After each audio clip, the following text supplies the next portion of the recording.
तो फाइनली आ चुके हैं संडे विद सुपर बैटल के एपिसोड 3 के साथ। तो आज का बैटल क्वेश्चन है ये। सबसे पहले तो थैंक्स भाई टॉपिक सजेस्ट करने के लिए। तो अब शुरू करते हैं। क्या थैनोस भागते हुए जगरनॉट को बीट कर सकता है? तो अगर बात करें कॉमिक्स की तो हाँ, थैनोस आराम से जगरनॉट को बीट कर सकता है, वो भी बिना किसी इन्फिनिटी स्टोन के। क्योंकि जो कॉमिक्स का थैनोस है वो फिजिकली काफी ज्यादा पावरफुल है, उसके लिए कोई बड़ी बात नहीं है जगरनॉट को बीट करना।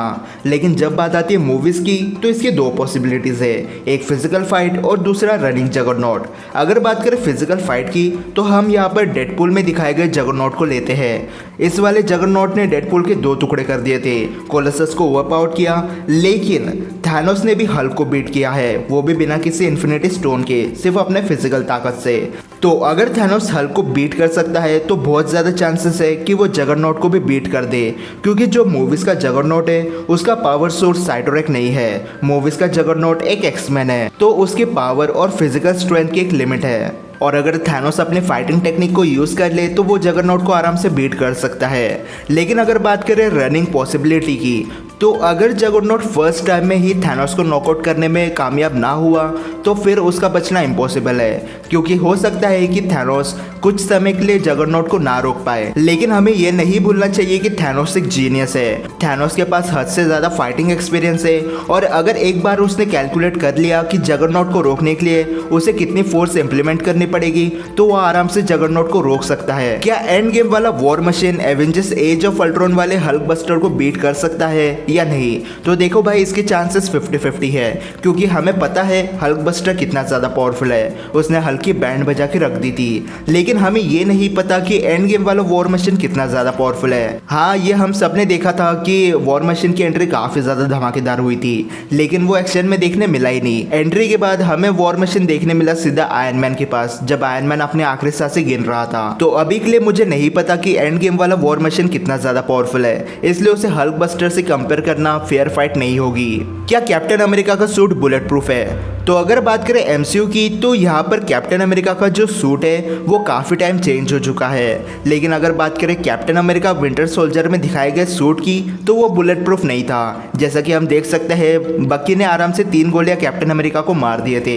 लेकिन अगर बात करें इन्फिनिटी वॉर वाले सूट की तो यहाँ पर हो सकता है कि कैप्टन अमेरिका का जो सूट है वो बुलेट प्रूफ हो, क्योंकि जब आउटराइडर्स ने कैप्टन पर अटैक किया उसके सूट को कुछ नहीं हुआ। लेकिन दूसरी तरफ हल्क बस्टर का हेलमेट डिस्ट्रॉय हो गया था सिर्फ आउटराइडर्स के नाखून से। तो अब मैं कंफर्म नहीं कह सकता कि कैप्टन अमेरिका का सूट बुलेट प्रूफ है या नहीं, लेकिन 100 में से 80% चांसेस है कि कैप्टन अमेरिका का सूट बुलेट प्रूफ है। अब ये डिपेंड करता है कि हम कौन सी गन की बात कर रहे हैं। अगर मशीन गन हो तो शायद कैप्टन अमेरिका का सूट उसे डिफेंड ना कर पाए, लेकिन अगर बात करें पिस्टल की तो हो सकता है कि यहाँ पर कैप्टन अमेरिका का सूट अपना बुलेट प्रूफिंग का काम कर दे। Antman versus Black Panther. तो अगर यहाँ पर फाइट होती है हैंड टू हैंड कॉम्बैट की तो ब्लैक विडो आराम से एंटमैन को बीट कर सकती है, क्योंकि उसे ट्रेनिंग मिली है जो हमें ब्लैक विडो मूवी में देखने मिल जाएगी। लेकिन अगर बात करें ओवरऑल फाइट की तो एंटमैन के पास यहाँ पर अपने साइज मैनिपुलेशन का एक एडवांटेज है। और अगर एंटमैन अपने आप को छोटा कर ले और ब्लैक विडो के अंदर खुद को बड़ा कर ले तो हो सकता है कि ब्लैक विडो वही खत्म हो जाए। जब भी कोई टाइम स्टोन अपने हाथ में पकड़ता है तब उसके फिंगर और स्टोन के बीच गैप क्यों होता है? तो सबसे पहले तो ये लॉ और प्रिंसिपल नॉन लिविंग बीइंग्स पर अप्लाई नहीं होता है। जैसे टोनी के मैकेनिकल आर्म्स, वहाँ पर टाइम स्टोन को आराम से पकड़ लिया गया था। लेकिन जब बात आती है लिविंग बीइंग्स की तो उनके ऊपर टाइम नाम की चीज़ अप्लाई होती है, और इसी रीज़न की वजह से टाइम स्टोन को कोई नहीं पकड़ सकता। क्योंकि जो लिविंग बीइंग्स है उनके पास एक limited amount of time period होता है।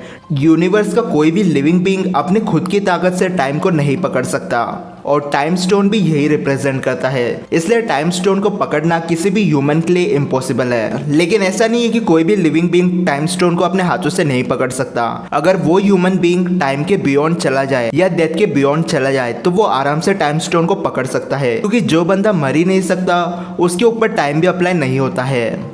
लेकिन अगर मैं सिंपल भाषा में बताऊँ तो जो मर नहीं सकता वो आराम से टाइम स्टोन को पकड़ सकता है, लेकिन लिविंग बीइंग के लिए ये इम्पॉसिबल है कि वो फिजिकली टाइम स्टोन को टच कर ले।